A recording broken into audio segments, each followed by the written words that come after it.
बिस्मिल्लाह वस्सलातु वस्सलामु अला रसूलिल्लाह। एक सवाल हमारे पास है कि क्या ये हदीस मौजूद है, नबी करीम अलैहि सलाम ने फरमाया इक़्तदाउ बिल्लज़ीना मिन बादि अबी बकर व उमर, कि मेरे बाद तुम अबू बकर उमर की पैरवी करना, इक़्तिदा करना। बिल्कुल ये हदीस तिर्मिज़ी में मौजूद है, अल मुस्तदरक अला सहीहैन में भी ये हदीस मौजूद है। हज़रत सैयदना हुज़ैफ़ा रज़ियल्लाहु तआला अन्हु फरमाते हैं, नबी करीम अलैहि सलाम ने फरमाया इक़्तदाउ बिल्लज़ीना मिन बादि अबी बकर व उमर, कि मेरे बाद अबू बकर उमर की इक़्तिदा करना, पैरवी करना।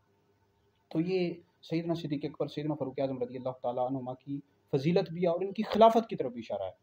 और ये हदीस हसन है, इमाम तिर्मिज़ी रहमतुल्लाह अलैह फरमाते हैं।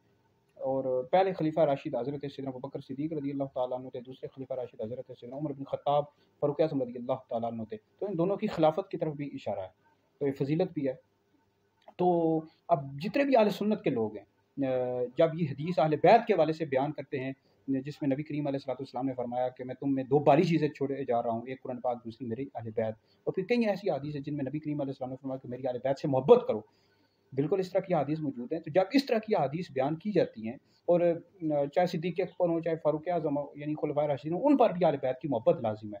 तो जब इस तरह की हदीस बयान की जाती है, तो ये हदीस भी बयान की जाए कि नबी करीम अलैहि सलाम ने फरमाया इक़्तदाउ बिल्लज़ीना मिन बादि अबी बकर व उमर।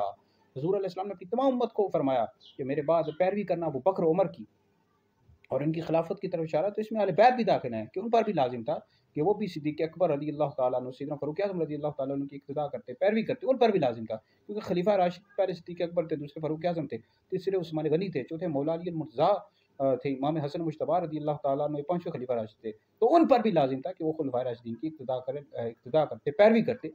तो जितने भी अहले सुन्नत के लोग हैं, उलमा हैं, जब वो अहले बैत की मोहब्बत के हवाले से हदीस बयान करते, बड़े धड़ल्ले के साथ बयान करते हैं कि अहले बैत की मोहब्बत सिद्दीक़ अकबर, सैयदना फ़ारूक़ आज़म पर भी लाजिम है, फ़र्ज़ है। बिल्कुल फ़र्ज़ है, लाजिम है। इस तरह ये भी बयान करो इक़्तदाउ बिल्लज़ीना मिन बादि अबी बकर व उमर, कि हुज़ूर अलैहि सलाम ने ये भी फरमाया कि मेरे बाद पैरवी करना अबू बकर उमर की। तो ये भी तो बयान किया करो भाई, खाली वो बयान करते हो, ये भी बयान किया करो।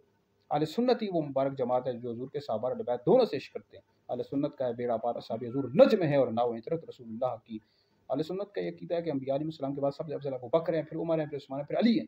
जो शख्स मौला अली को अबू बकर उमर से अफ़ज़ल बताए, ऐसा शख्स गुमराह, बद्दीन और अहले सुन्नत से खारिज। और याद रखें, जो खुलफ़ाए राशिदीन हैं 5 हैं, ठीक है जी। अबू बकर, उमर, उस्मान, अली, इमाम हसन मुज्तबा रज़ियल्लाहु तआला अन्हु अजमाइन। इमाम हसन मुज्तबा रज़ियल्लाहु तआला अन्हु पर खिलाफत राशिदा ख़त्म हो जाती है।